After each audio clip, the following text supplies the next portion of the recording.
NRM politicians ne mukunganya abantu nga mukimanyi nti no kigenda creating kusawe yo nebo batosize bantu tebesize naye kigenda creating a doubt mbwa nga twakunganya kitegeza si bitufu kuogatta ba politicians abali ku opposition nabo nga bagamba nga bakungana ebya scientific election tubijewo kuogatta abagamba nti Museveni alimba bali ya sente.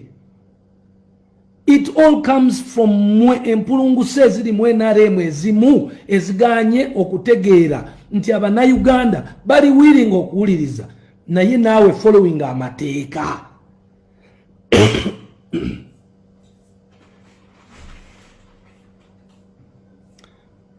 As we speak mbadde nzijanjaba mutabani wange era ndi mu self isolation twakafuna test 2 zonna ziri negative tubuzayo kufuna test endala 2 self isolation ne mikwano jange jonna abasinga bali mu self isolation and that is what should happen bwobango baddeko mu exposure.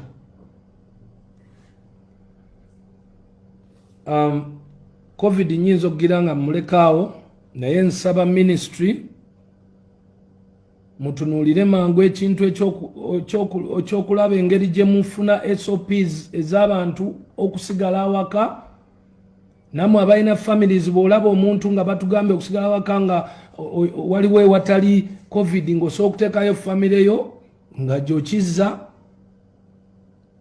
ng'eno ennyumba osigala obeeramu wekka bannaye mwetegeke ekintu kyasajjuse. It has surged.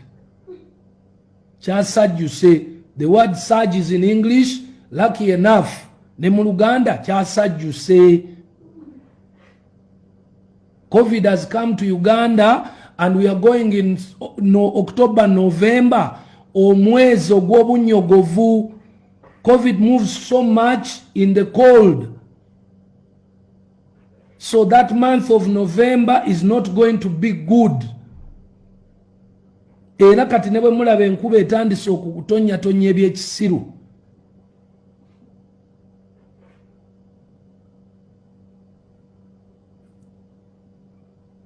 Njagala kwebaza abalonzi ba NRM mwenna mwebale nnyo okuba nti no mwalonze abavubuka nzija waabo naye bannanga abakulembeze b'NRM tuleme kuswaza Museveni.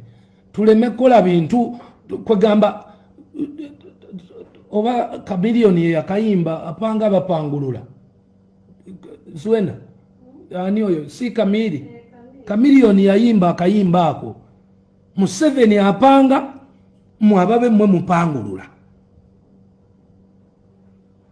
It is difficult, sincerely speaking. What will you say to the people?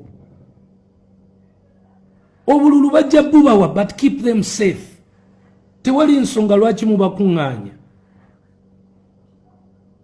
Museveni agambye kale campaigns okulonda sijja kujjawo democracy ye leading factor naye nsobola okukuma ku bantu first afayo ku bulamu bwammwe then nagamba nti bwanajja ebyokulonda mujja kuba kerere nabirekawo naye ate at the same time kiringa kwetabulira ddagala lya butwa.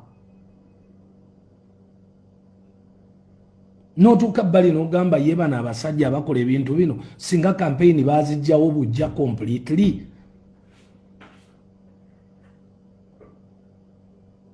So COVID jali banaye Uganda baganda bange mbegayiride nafiridwayo omwana ensonga ya COVID.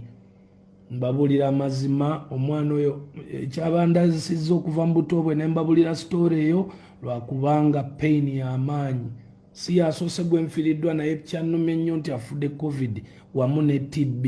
Nsasira abantu abalina abalwadde ab'emitima, abalina zi pressure, abalina endwadde zonna ezikwasaganya n'ekifuba kyo, abantu abalina low immunity, alina sickle cells, abalina ki kati obulwadde buli mu bantu bammwe abakola mu zi supermarket ntinda bukoto kamokya bugoloobi biki. Omuyindi yafudde eggulo ebugoloobi mu flats.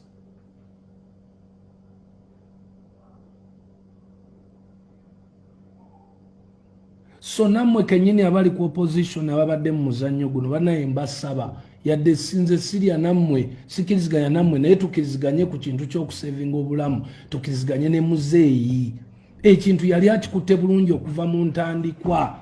He is being frustrated by two types of people. The people who are giving confidence to Ugandans nti COVID italiyo, and the thieves in NRM. Ababbi kwenga seneba na bakunganya abantu. It is frustrating. Omusajja apanga mupangulula. Nze nwaniride NRM nenjiwawo omubiri emyaka gyonna. Naye teri kintu kirumanga kubanga ozimba bazimbulula. Be bali mu office be bafuna emisaala. Nze sisasula musaala sikola ki, I've lost funds, naye kirungi nti aba NRM be basinga obungi. Era lak jennina yeeyo. Naye ngate ne bafaani bange abankyawo olw'okuba nti nsupportinga NRM. Nabo bafaani abo kinnuma muli nti oluusi kinnuma kuba baali badde bonna weebali. Naye nakikola lwa bulungi. Olw'okuba omusajja byakola bituufu. Naye ate mmwe abakola ebintu ebiri obvious ne bitulabisa n'obulwako ne wogambira nti wano Museveni mulungi olw'okuba omuntu wa Museveni ye yakikoze ekintu ekikyamu. Some of us are so intellectual. We are educated. Nze nasoma PCM na Vema College Senior 5 nengende koleseswa kuba nagana kusala nviiri. Sava yero akuba nali dance nga be mutegedde abo. PCM is physics, chemistry, mathematics. Natule ebibuuzo byange era mmwe nzijja ku side eyo ebintu bye mwabadde mulegesa. Ngenda kulumba side 2. Side yaka akasajja simanyi kamabirizi akakaleeta ezo zi fake news ezo abantu basobole Bobi Wine asobole okutrendinga ng'ate mumanyi kye mukola.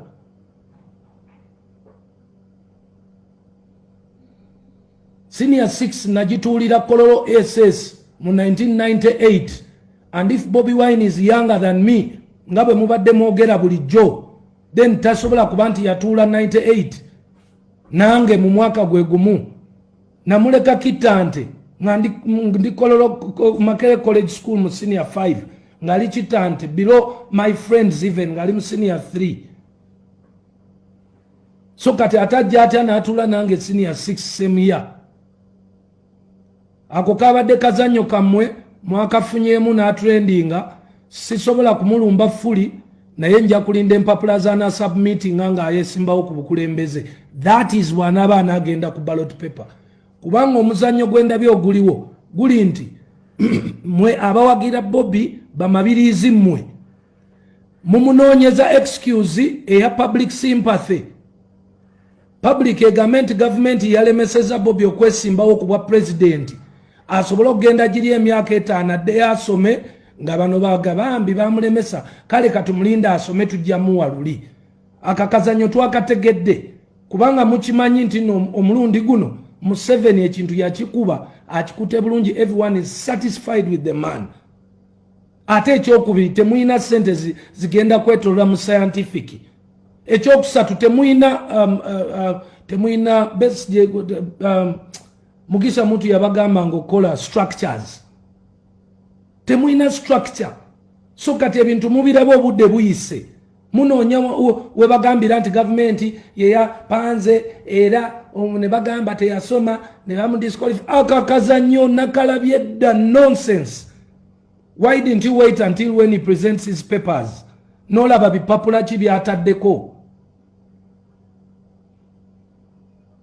That's why abasirikiridde naye kirungi be batono be basiru. Sorry batuganya okuvuma, nsaba kisonyo.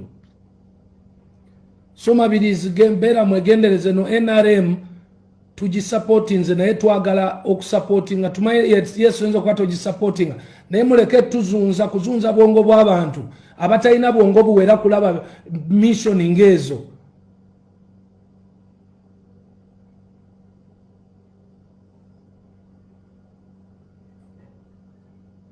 Bemba mwagala okuchallenginga ebipapula by'omuntu bagenda mu electoral commission oba bagenda mu UNEB.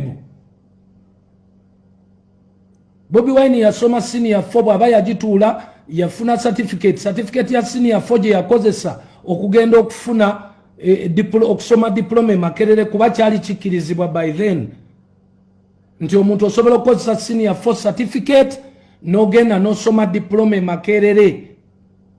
Lwaki mubuzabuza abantu munoonya obubozibozi?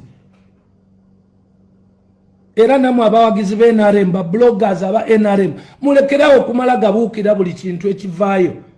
Focus on issues. Issue etuli at hand is COVID.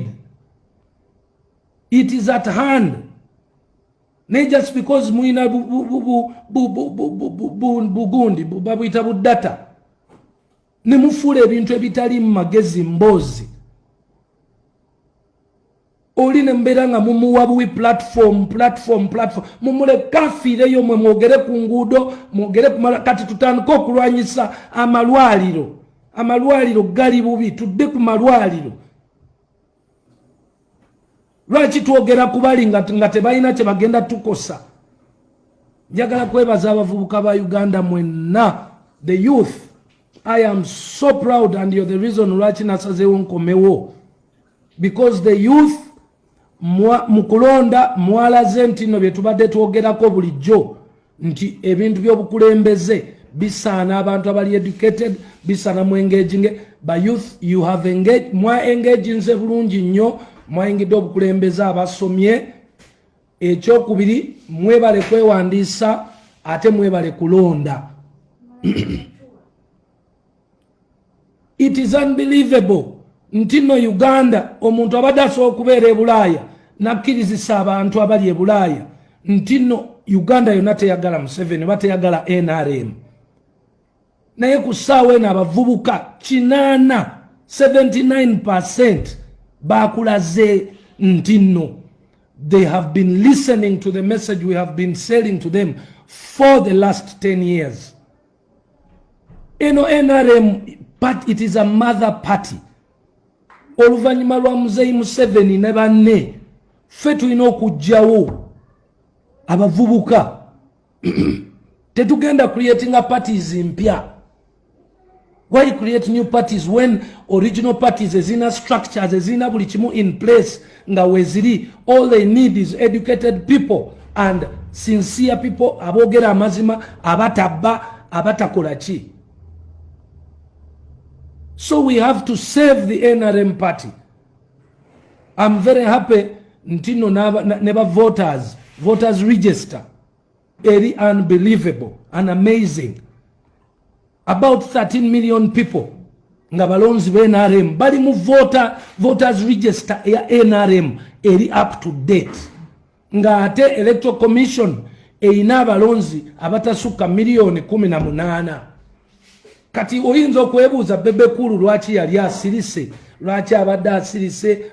Kasita namala okumanya nti abavubuka ne bannayuganda bateredde entende ku Muzeeyi Museveni, bateredde entende ku NRM, nti ne Museveni ne bw'aba avaawo they are willing to take on the party positively.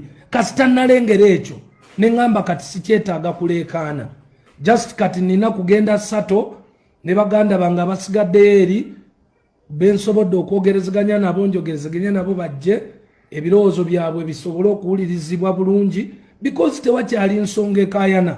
Sincerely speaking, voters register ina abantu milioni 13 ng'ate general election gundi electoral commission ina abalonzi milioni 18. Ongamba otya nti no bajja kunsinga? Kati lwaki mmala obudde mu kulereŋŋana? So abantu abogerera NRM mulekeraawo kuba propaganda, mulekeraawo kulereŋŋana. Reason and focus on issues.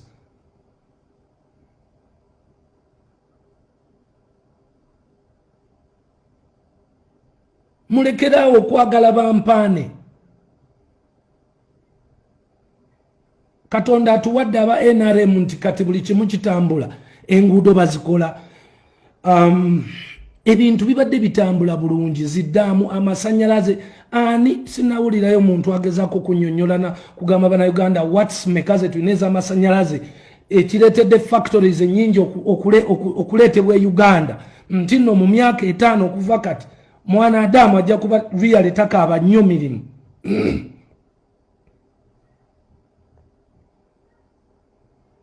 Engoye ezaali ziseerebwa kati ez'abakazi nze bukyanga mbeerawo sirabangako.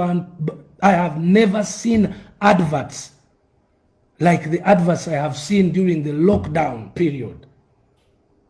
Ezengoye abaana abawala beera simanyi kano fashion ki singa teyali covid singa tebadde period eno temwali badde creative like that. Let us focus on those things.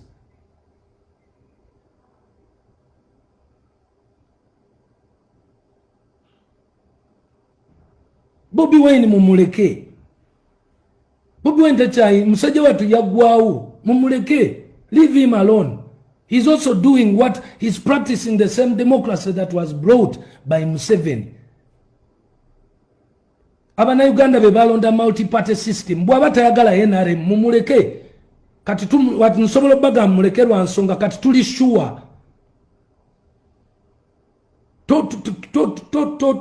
Simanyi tomega ate n'oluma. Bobi Wine is the good example of the democracy that Uganda will have.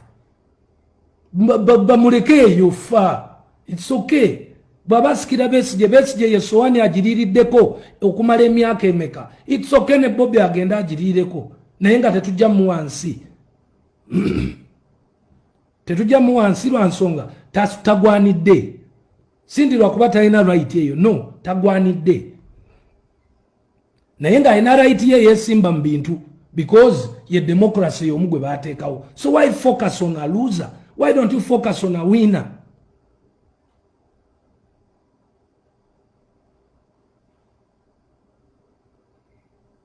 Mzee Museveni bonaabo nengera banaaba bakusobodde okukikugamba naffe abawagizi bo tubeera frustrated by the people who surround you and still n'obulwako defending NRM.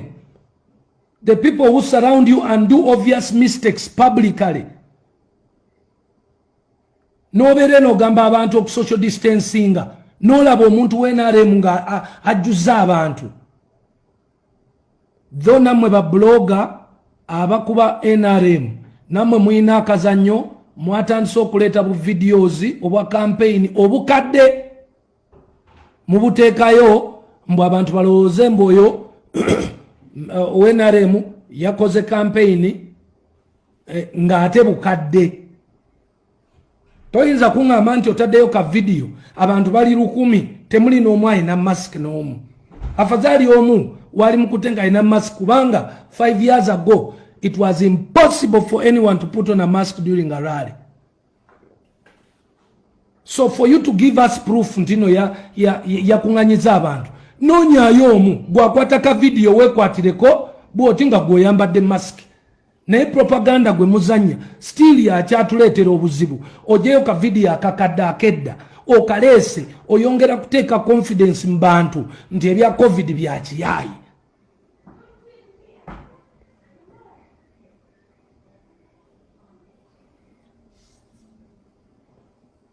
Ensonga zange nzibawadde ez'okuba nti mbadde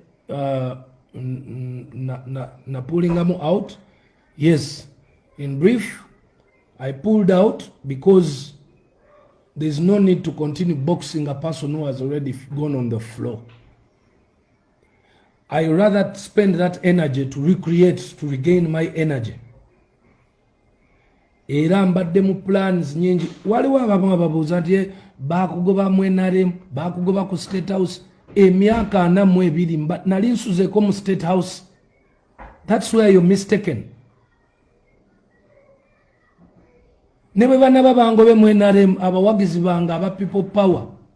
Ngenda nabayita abawagizi bange aba people power oba noob oba opposition. I am not the kind of man you think I am.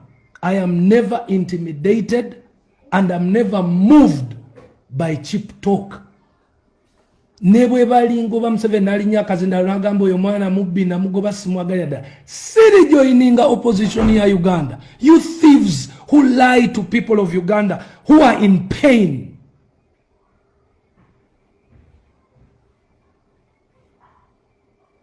n'olyoka obatunulira bonna bali mu kwesetinga babaddewo nabo babadde mu zitaamu baludde mu parliament bali mu kwesetinga kudda mu parliament nabo bali mu taamu yakuna bafa ku omusaala Abannayuganda abalaba mwe mutunule mu constituencies zammwe mutandika okuwandika ebintu bye babakoledde.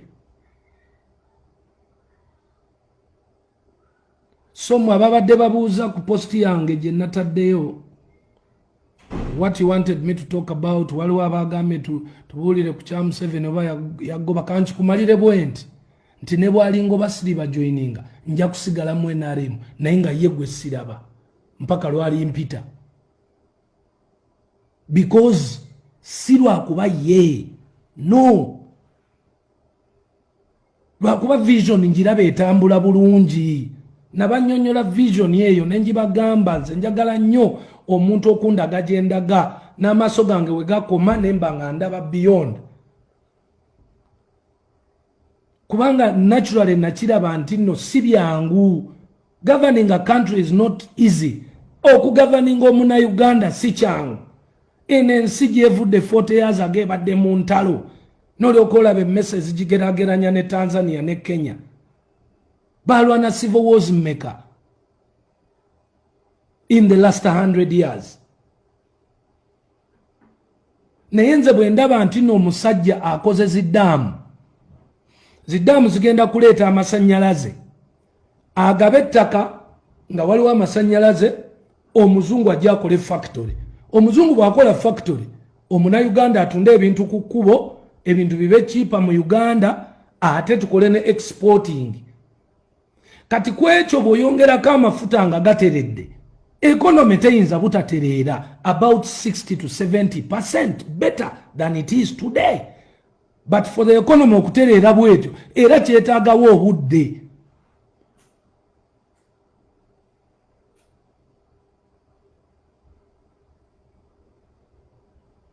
Kyetaagawo obudde. Togenda keera ku makyambolo okuba yagatundire yesterday ti amafuta era kale. Nembagamba nti kyali very important for the country to have security as its first priority because without security toyina kintu kyosobola kola. N'amalwaliro ne bozimba gafaanana ng'eggulu olw'okubanga wabeerawo insurgency bagakuba abantu tebasobola kutambula kugenda wa mu malwaliro. So the roads became even more nga priority osooka security.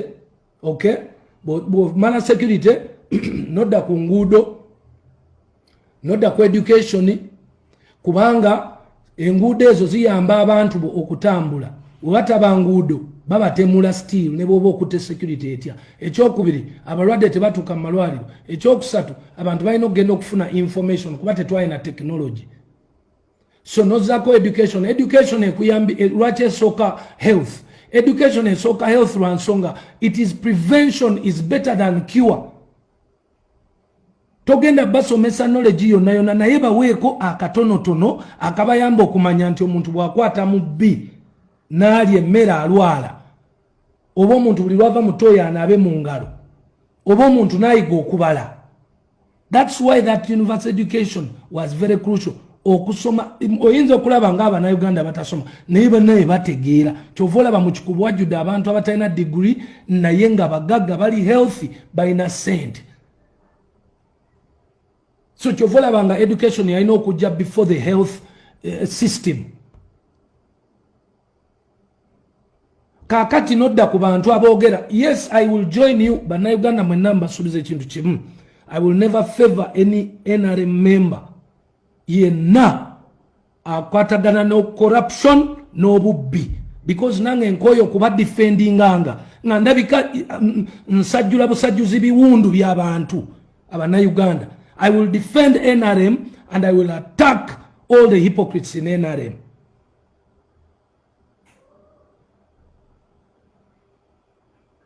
Kusaawa eno yes muzeyi kati osobola okutunuulira ku economy nti erina okufuuka unfortunately aba akyabirwanyisa covid najja. Covid akubye buli economy ya buli nsi. Kyokka nga kyetubadde tulina okuzzaako ye health system. Abagenze mulago munjulira abagenze malwaliro agali different mu njulira nti no health system ebadde etandise mpola. Mumanye ensonga lwaki baali balina okutujjako zi ID ne batujjako ebinku mu biki bagenda biconnectinga byonna ne zibanka byonna n'amaaso bagenda biconnectinganga kyangu nnyo omuntu okubeera ku health gundi insurance naye nga bw'obanga tewasasudde masannyalaze oyinza obutafuna gundi bw'obanga kwali kutugatta and that plan is on being put up but the health sector yebadde etandise naye yali teyinza kusooka security yali teyinza kusooka nguudo kati we bakuzimbira eddwaliro eddungi nga tewali luguudo lugendayo otuukeyo otya kati n'olyoka osembyayo corruption naye ddala mu butuufu gwe atalina ssente wali osuubira okutakolinga corruption ng'ate oli mwavu. Uganda teyalina ssente nga toyinza kumala budde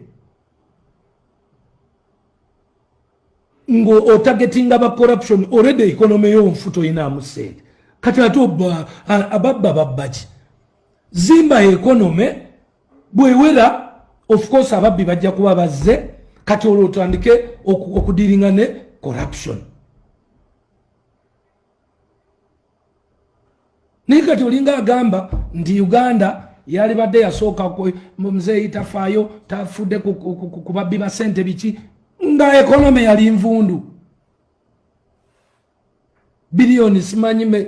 It is so amazing on how people don't want to use their brains to think. But remember, ngenda kibagamba ekindo ekibangambisiza nti no siri joininga opposition lwakubanga mu NRM njizo okulowooza lwaki ebintu bikolebwa n'endaba n'okulaba waje bino genda ndaba abakola ebikyamu era sigenda kubeera ku saidi y'abakola ebikyamu. Katonda yatuwa amaanyi mu kuyimba era mu 7 natwerawo platform netufuuka famous tukozese platforms zino bulungi sijja zikozesa nze kudda okulwanyisa government no abantu ba bulijjo siri politician but I'm a strong Ugandan who must use my platform positively. Abantu ba Uganda tujja redirecting to the positive side okulaba nti nabo obulamu butereera naye bunaatereera butya tebujja tereera nga ate olwanyisa alina kyoyagala no bujja tereera ng'okola n'oyo alina kyokola kyoyagala. Oyagala okuwabula Museveni ate togenzeeyo wuwe kati onaamuwabula otya? Oyagala okumulaga ababbi ne evidence ogirina oyina genda gyali.